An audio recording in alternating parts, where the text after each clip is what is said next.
Hey, everybody, it's Jeff here with the Freedom Nation podcast. Thank you for joining us today. And I hope you enjoy this episode where I interview Chris Dale. Chris is an entrepreneur from England who has a very interesting story. He worked for several years in the corporate world, decided that he was going to start his own business, found a partner because he felt like he needed a partner to start the business. And guess what? The partner quit 5 weeks before they were getting ready to open. Now, I hope you enjoy this. Make sure you stick around because you're going to hear the story of how Chris went from that moment to building an 8 billion or an 8 million pound business per year in a very, very short period of time. All in you. Everything you're looking for, it's all in you. You gotta believe that it's all in you. Everything you're searching for, it's all in. Hello, Freedom Nation. It's Jeff here once again, and another episode of the Freedom Nation podcast. And on today's show, I have Chris Dale. Chris is joining us from London, UK, and he's going to share his story with us. And I think you're going to really enjoy it today. Chris, welcome to the show, my friend. Jeff, it's a pleasure. Thanks for having me. I am so glad to have you on. I enjoyed our conversation before the show and really can't wait to share it with the audience. So let's get started by you sharing your story with us. How did you get to where you are today? So my story starts like everyone with their parents. You've got to go to school. In England, you've got to go to university. Of a generation where no matter what you do, you've got to get a degree because you can't get a job.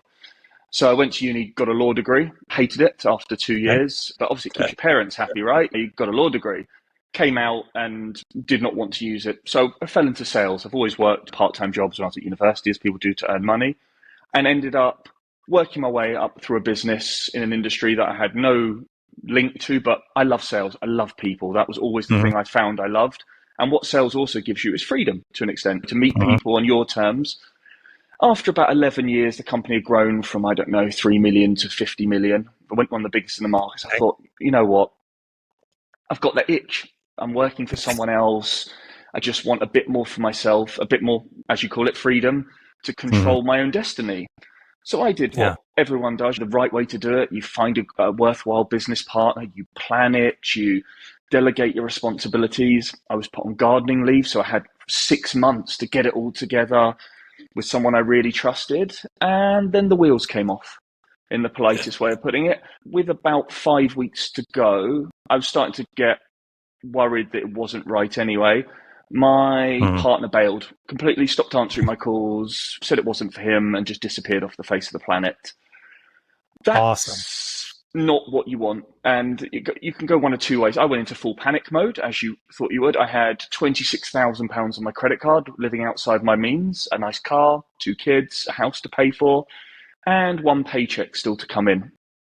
I always say that there's many reasons, excitement, genuine interest to start a business. Mine was out and out fear. You've got to pay the bills. You've got to do something. And I had 5 weeks to set up a business. And it was a train wreck, and it was rough around the edges is the polite way of putting it, but it got done. And it's amazing what you can get done when you've got a family and a roof over your head, sort of thing. That was the instigator for me. Yeah. Well, you had a family and maybe not a roof over your head if you didn't pull it all off in the end. Yeah, it's very true. A mortgage that was way too high, living outside my means in sales, sort of boiler room industry sort of thing. Yeah, I learned very hard. A similar world, going from a corporate job to, okay, I'm going to start my own business and I'm going to make all this money. And all of a sudden went from making a lot of money to not a very lot amount of money, but still had the same bills that I had before. So I can relate. And it's amazing how good a motivator it is. And it's a real eye-opener because when you run your own business, to have that level of freedom, money isn't the driver anymore. Money is a byproduct of your success and you enjoy it and it gives you choices. But I went from earning solid 6 figures to earning first year £35,000. My mortgage, cars and bills were 60, break even. But it was very much, it's for the long-term benefit. We are going for this. We're going to swallow it. We're going to beg, steal and borrow. And because it was worth the punt. It was worth the risk. That's a true story. Yeah. That's awesome. That's amazing.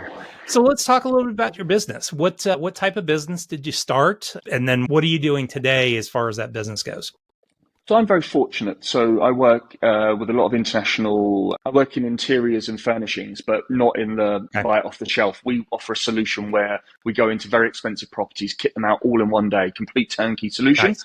So our target market are people that come from cultures where service industry is very important, where they expect it to just be done, or markets such as the rental markets where it needs to be done because it's based on a return or yield. We were very fortunate in lockdown. Construction industries in London stayed open. And even now, we're very fortunate because with mortgage rates going up and things, our buyers are international. They're cash rich. Okay. And I always think back to Alex Hormozy, who's a well-known entrepreneur, and he talks about the difference between dealing with. There's no difference in who you sell to. It's just better to sell to people with more money. We're very fortunate. They've got more disposable income. Absolutely. Absolutely.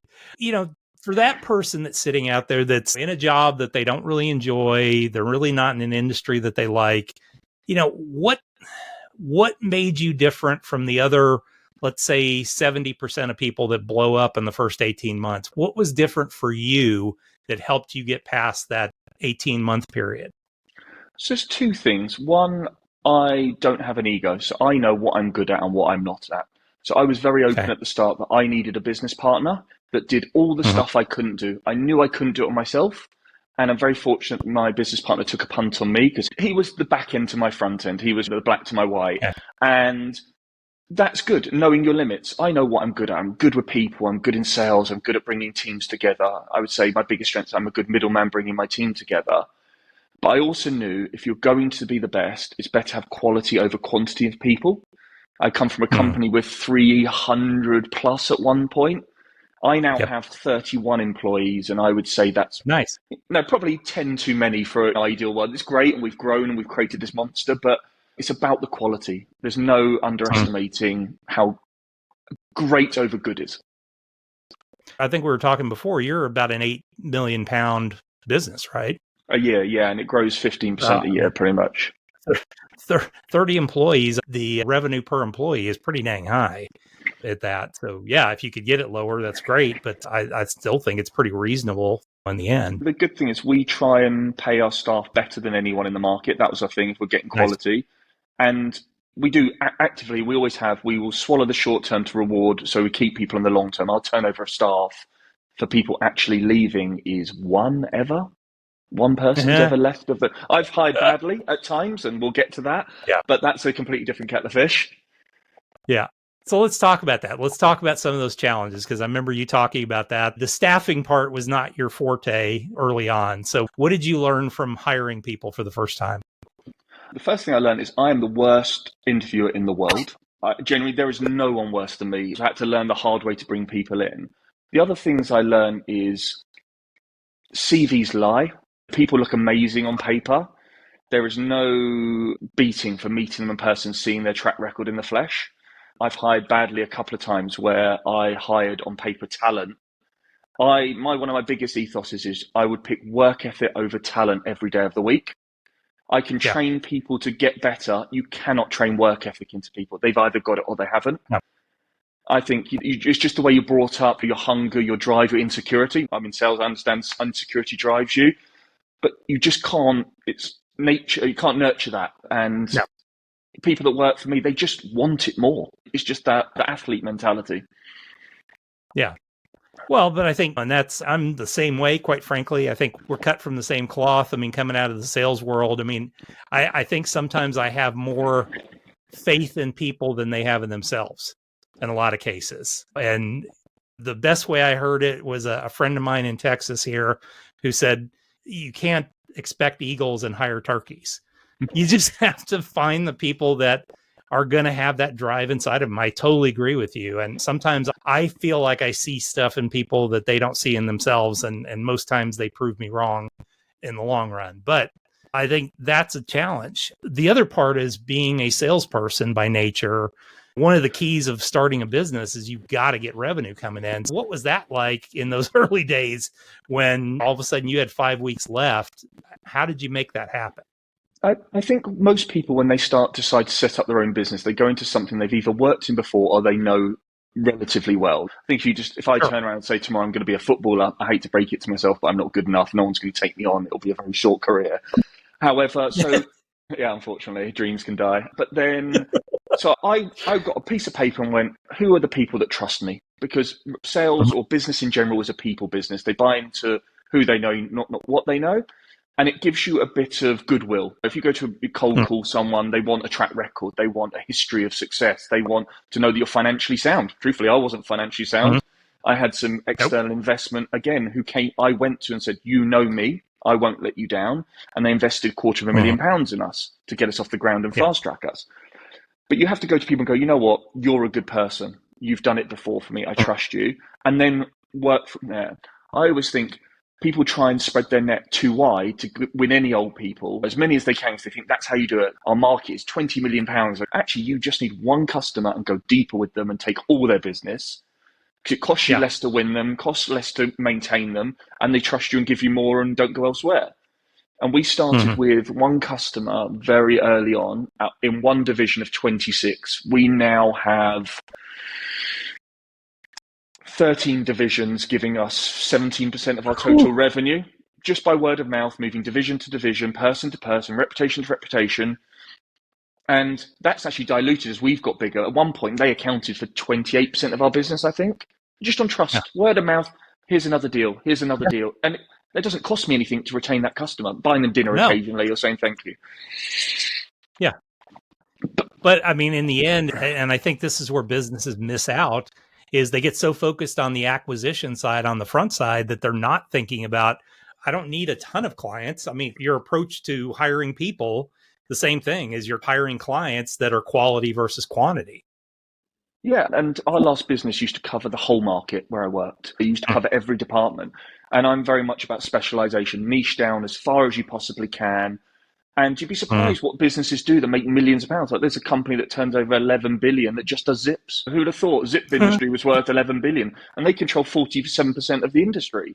You can do anything if you're good at it, and there is always a market for quality. You'd be surprised how many existing businesses are just crap at what they do, but they're the only ones out there. There are very few really good businesses out there and waiting to be disrupted. I hate that word because it's a bit techie and but it's true. You can go in there and just clean house. Yeah. Yeah. And especially they sometimes sit back on their heels and just expect they're going to always be the ones. And it's that disruptor that can come in and just just come in, treat people right, treat their clients right, and they can end up taking over in the long run. That's what we've done. We've accepted our limitations. We know our size. And as we've grown, our type of business has got more and more specialized. Like we know how much clients willing to spend with us. If they're not willing to, we just cut them loose. Well, not for us. Thank you very much. Okay. The ones with the least money or clients are the hardest work. They just are because they want more for their money and it's their top end of their budget. The ones who are comfortable in the niche in the area that you're spending, they're the easiest ones. They're the low maintenance ones that pay the bills and make you happy at the end of the day. Absolutely. Yeah. I mean, it's the same thing in the financial industry. That the largest clients sometimes are the easiest ones to deal with because they don't quibble over the small stuff. I mean, they expect somebody to take care of, just service everything, take care of them, and they're not going to quibble over how much you get paid or whatever at that point. So true. So true. During the pandemic, you wrote a book. You had a little time on your hands and wrote a book. So tell us a little bit about that. Yeah, everyone did something in lockdown. Some people baked banana bread. Some people took up yoga. I'm a bad cook and I'm really inflexible, so they weren't for me. And while I was setting up the company I work for, I kept notes. I started keeping notes of the problems I come across. Just it's a way of dealing with stuff when times are tough or you're working through stuff. And then in lockdown, you're left with some free time. And obviously, me and my wife was going to kill me unless I left the house or did something or locked myself away. So I thought my experience setting up a business is probably not unique, but everyone, when you try and buy a book on how to set up a business, I learned this. There was no tips for me. If you want to set up a big company, go and get seed funding from Silicon Valley and start with growth stage. And I was like, I just want a little something for myself, a bit more freedom, a bit more enjoyment in my life, a bit more choice is the way I describe freedom. And I couldn't find it. I really couldn't find it. And so I had to improvise on the spot in everything I did. And so I wrote one chapter about people get caught up in the weeds, like, oh, what do I name it? How do I do it? Actually, you need a name, a website, a business card, and motivation to go out there and do it, and clients have Yeah. a conversation. And so I just started writing. And then one chapter turned into two turned into four. And then I sent it to a couple of publishing houses. And they're like, you know what? Obviously, it's a great industry to be in, self-help and business. And I was fortunate enough to get it on the Amazon bestsellers list. Nice. Yeah, bit of luck, I think. So what are some of the concepts that you share in the book? What are some of the key concepts? So I try and keep it super realistic. I swear in the book. I tell some very heartfelt stories of how I cock up. I talk about everything from that first year, what you need, what the goals are. I talk about the niching and like concentrating on one client rather than not. I try and break it into little segments. So if people wanted to just give it a go, they could go, okay, I've done that, tick it off my list. I could do that. Because when you think of setting up a business, it's this massive entity, huge. Oh, how am I going to do it? How am I pay the bills? I didn't know how to set up a company on a website. I asked a friend and said, how do I do this? They go, just type in this and do this. How do I set up a bank account? Just do this.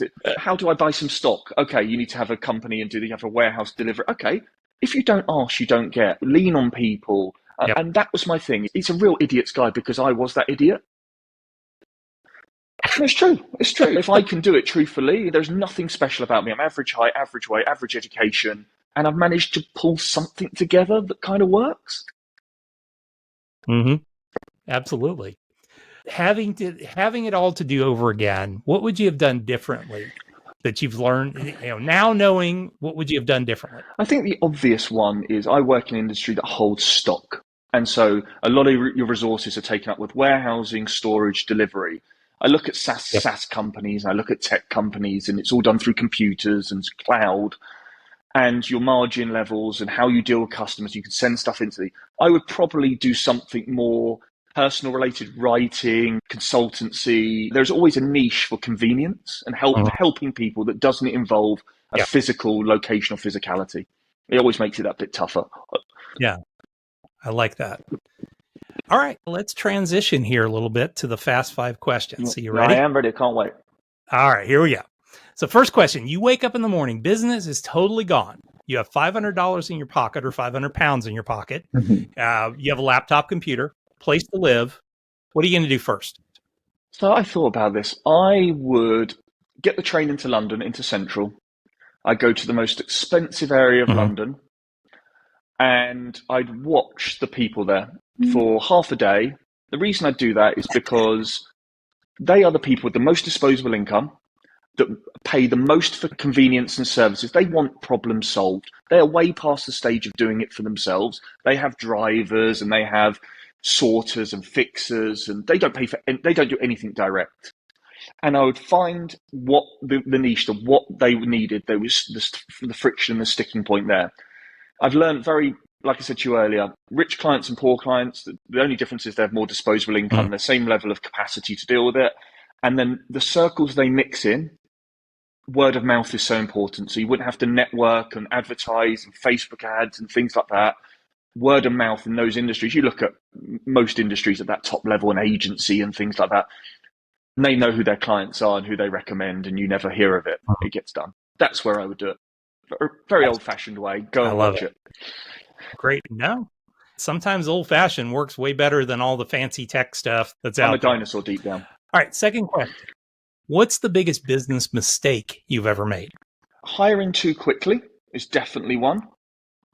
The reason being is for every person you hire, you dilute the culture. Culture is beyond important to me in my business.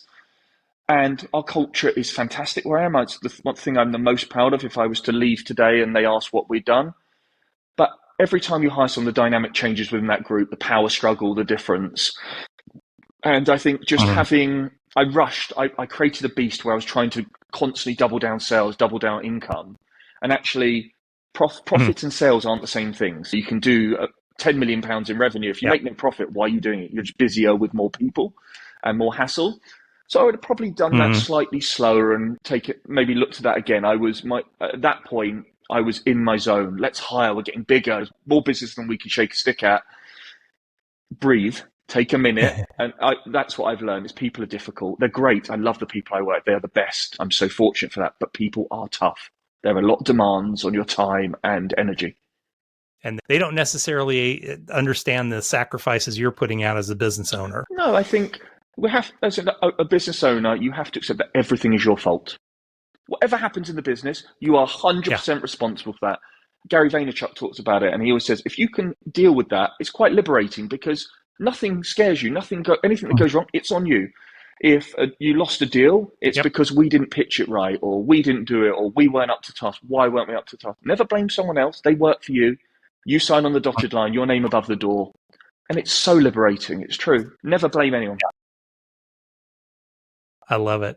What's a good book that you'd recommend for our audience? You mean other than mine, obviously, which is obviously a page turner. Yeah. That's a given. We'll but there's two. So when I love business and self-help book, those sort of things, my wife laughs at me every time I go on holiday and I read those rather than, say, the Da Vinci Code or Harry Potter. But Gary Keller has a book called The One Thing about specialization. And that blew my mind the first time I've read it. I've read it about 4 times, how all the best companies in the world build or do one thing so exceptionally well that they're unbeatable. Apple are a really great example of that. With first it was the iPod or the iPhone, then the iPod, then iTunes, and they obviously have a lot of industries now they work in, but they are the best at it, and they're the largest company in the world. The other one that really hit home for me and still does is there's a book called Bounce by Matthew Said. He's a British journalist, but also was an Olympic table tennis player for Great Britain. And reason it resonated with me is it was about how effort over talent. So it was under the belief that unless you want to be a basketball player, you need to be 6'9". In most industries, you watch films, they were just born into it. They were the best piano player at 4 years old, or the best sportsman in the world. It just came natural to them. It's actually proven it's not. It's about number of hours you do, isolated training, improving against people that are better than you. And when I read that means anyone can be good or anyone can be the best within reason, other than physical activities potentially. And then you look at some of the people that are the best and why they are, and it's like, God, that could be anyone. That could be me if I just wanted it more. So the first half of that book blows my mind every time. I love it. That's fantastic. Great book, too. What is a tool that you use in your business every day that you might recommend? So as I said, I'm a dinosaur. So although I work in quite a tech-savvy industry, it's still quite backward. I actually can't live without WhatsApp. I can live my whole world in WhatsApp. I can contact anyone in the world. I can sell them stuff, anything in the world. I can show them anything in the world. I can speak to them. It sounds simple, but I can send them documents to sign. I can send them prospectus. I can send them video footage. I can call them when I'm on site somewhere to sell them something or show them something. It sounds basic, but anyone has access to it. And for me, the whole point is that I want easy to access industry. If you're setting up you want to work in nuclear power, it's slightly different. You probably have technical things and money to get into it. I work with people that want an easy access to a bit more freedom or the opportunity to have something more for themselves. And so for me, WhatsApp is a really great example. I had my phone in my hand when I set up the business. I called some people. I WhatsApped some people and said, hey, have you got time for a call? Can you help me out? I'm struggling, or I really need to call in a favor here. I've just set up a business. And guess what? You get a great response when you ask for help. People want to help generally. Yeah. Yeah, it's interesting. We're in the United States, we don't use WhatsApp as much. I use it all the time because I found that when I was working with my virtual assistants, I've got 3 different virtual assistants on 3 different continents. Wow. And the ability for all of us to just communicate. A lot of people use Slack, but I vehemently hate Slack. With WhatsApp, we can jump on a common chat, transfer documents between each other, everything else, and we can all be going on 3 different continents and have that conversation going. Whenever somebody's awake, they're answering questions at that point. So I totally agree with you. So my clients are based around the world. So other than mainland China, where they have WeChat and WhatsApp is restricted. Yeah. WhatsApp is the access to everything. I have Saudi clients. I have sports people. It's encrypted for security reasons. I have royal families I deal with in Saudi or the Middle East and places like that. It's a universal tool that the Facebook group obviously have a great database of people and access to. Yeah. Yeah. Well, and they're going to have the money to keep the security up and everything else, which is great. Last question. What is your definition of freedom? This is a real tough one because when I was younger, I always chased financial. My opinion of freedom was money. That was it. Obviously, you can buy more things and go more places, and it's such a myth. Freedom is choice. That's exactly what it is. It sounds cheesy, but I can work. I love my job. I can work 14 hours a day. That's my choice to work 14 hours a day. I want to work weekends. I want to go for a run at 12 o'clock. I want to go on holiday for 2 weeks and work from there. I can do that. I have that choice available, and that's my definition of freedom. Even if I was to sell the business, I would still work because I love dealing with people. My business, I've taken the bits I'm not very good at and given them to people, and now all I do is deal with clients and understanding what they require and what their backstory is and what makes them tick. And that for me brings me joy and happiness. It's very hard to have freedom when you're in a big organization, I think, or working in a big machine of thousands of people. There are people, like teachers get joy from teaching kids and during their education. I get joy from interacting with people and finding out what makes them tick. I love it. What a wonderful answer. That's one of the best I've heard in a long time. So thank you. Chris, you are fantastic, my friend. I appreciate everything you talked about today, sharing your story. It's absolutely amazing. We will make sure that we include Even You Can Start a Business by Chris Dale in our show notes. So if y'all liked what you heard from Chris today, make sure you reach out and buy the book so that you can learn a little bit. Chris, if they want to learn more about you and your company and all that, what's the best way? Twitter's the safest place. Sorry, X. Okay. I am Chris Dale is my handle. Yeah, exactly. I am Chris Dale on X is and that's the best way to contact me. Like I said, I speak to a lot of people that just send me random questions. I love it. And they're like, what would you do here? And they always overthink it. It's always this big, huge problem when actually deep down it's the fear to take the leap or the fear to ask for help or overthinking it a little bit. And I did that. And that's why I always try and reply to everyone because I still make mistakes every day. I'm nowhere better than anyone. Trust me. Perfection is not attainable. No, nowhere near. Well, folks, thank you so much for joining us today. We do these shows every Tuesday and Thursday for you. Make sure that you subscribe to the channel, share it with a friend, and please give us some comments because we'd love to hear a little bit about what your thoughts were on what Chris shared today. So thanks a lot, and we will see you guys back here the very next time.